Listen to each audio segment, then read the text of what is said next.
Hello guys, in today's video I will be showing you how to hide or unhide like and share accounts on your account on Instagram easy and quickly. So first of all, enter Instagram and go to the profile section.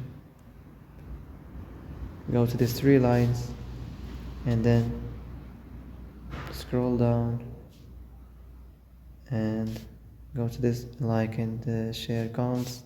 So as you see here, you can turn this on if you want to hide it or if you want to unhide it. So this is up to you. So that's it.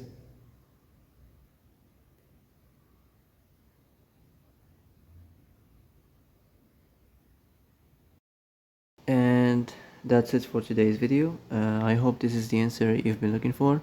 If you like this video, don't forget to like and subscribe, and see you in the next video. Thanks for watching.